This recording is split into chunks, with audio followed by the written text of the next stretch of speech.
Some of you may not know this, but I used to be an electrician's an apprentice. I was. For one brief shining moment. I was living in Nashville, Tennessee, and I needed a job, and so a buddy of mine got me a job with the local city government there to work in one of the plants, and I was given the job of being the apprentice to the electrician. And I wasn't good at it. I just wasn't. I wasn't good at it. And I confess to you, I was watching as my precious mentor, a tremendously gifted man, absolutely wonderful electrician, and very patient, for heaven's sake. And yet, besides all of this stuff that I was doing, I was messing up, and he was giving me breaks, and I was messing up. Finally, he got me to the point where he said, "Listen, just paint." So we had to paint the different cables, the cable holders orange to let people know, hey, this is electricity and so on. So it's put me to painting. But finally, one day he said, okay, we're going to try this one more time. And he showed me this electrical system. And he said, now listen, I want you to attach this wire in the proper place, and then attach the other wire in the proper place. And he said, do it at the same time. I said, okay. So I did it at the same time. And he watched as my eyes went. I had grounded myself, and I was getting shocked. And he busted out laughing. He said, now will you remember? Yes, sir. I know. From now on, I'll remember. It takes that sometimes. The older I get, the more I realize I need to have reminders of things. Why did I go into this room? Where are my keys? Where are my sunglasses? When they're on the top of my head. But you see, brothers and sisters, and sometimes it's the reason why I speak plainly. In fact, it's most of the time, sometimes it's because I'm aggravated. But most of the time, I speak plainly to you, and I know, because I'm getting the reports from the strategic planning questionnaires, and some folks were saying, you know, Father is pretty plain sometimes. And I was reading that, I'm going, yes.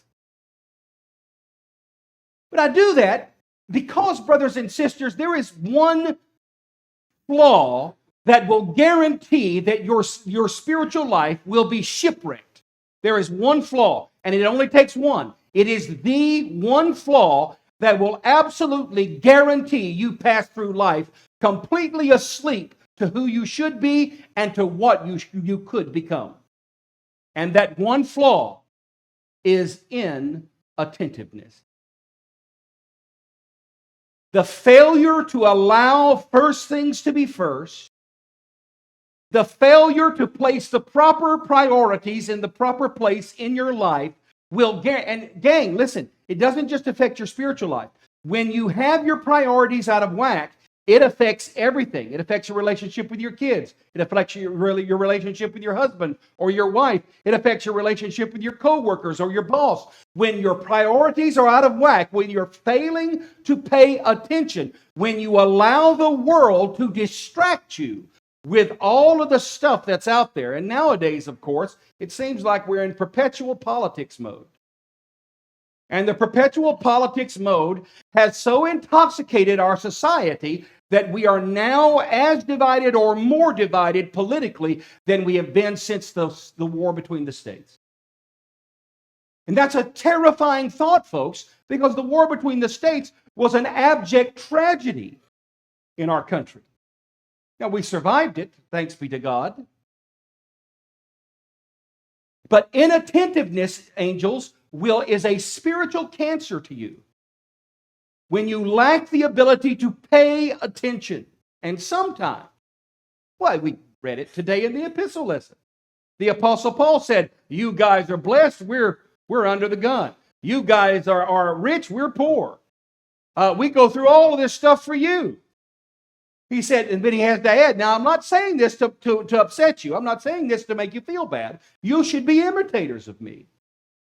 And then Jesus today in our gospel lesson does stuff, and he's done this a couple of times. In the Gospels, if you pay attention to what the Scripture says, you'll see Jesus acting very un-Jesusly. The really famous one that everybody likes to remember is that Jesus driving the money changers out of the temple with a whip. I don't know about you guys, but when I first heard that in Sunday school, I was shocked. What? Jesus whipped these boys? Yeah, whipped them. Out of my Father's house. My Father's house is not to be a den of thieves, it's supposed to be a house of prayer. And then in another time, Jesus has a precious woman, a Gentile woman, comes up and says, Lord, my daughter is very ill. Please heal her, please. And Jesus looks at her, and I'm sure it shocked everybody around. He looks at her and says, dear, it's not right for me to give the children's bread to dogs. And then the woman comes back and says, yes, Lord, but even the dogs get the crumbs that fall from the table. And Jesus said, she gets it. And her daughter was healed. Today, another example. This man has this poor epileptic son who is absolutely destroying himself physically. And the man brings him to the disciples, but the disciples can't do anything. They can't make the boy well. Whereas before, when he sent them out 2 by 2, they were casting out demons, they were healing the sick. What's happened, guys? Where'd all the mojo go? Why can't you do this? You did it before. Well, why do you think the man brought the boy to the disciples in the first place? Because the reputation was not only Jesus, but his disciples can heal as well. Where'd the mojo go, boys? Finally, they bring him to Jesus. Jesus, your disciples couldn't do anything. Would you please heal my son? And instead of Jesus saying, of course, honey, you bring that baby to me and I'll take care of everything, he starts insulting everybody. Oh, you wicked and perverse generation. Hey, man, I just want my boy healed. Oh, you wicked and perverse generation. How long am I to be with you? How long must I put up with you? Bring the boy here. You can almost hear the exasperation in his voice when he said, bring the boy here. Just bring him here. And the disciples get a little freaked out later. They said, hey, why couldn't we do this? Because of your lack of faith. And in fact, ladies and gentlemen, let me say something that might be easily misunderstood, but it'll be sufficiently controversial that you'll talk about it after church.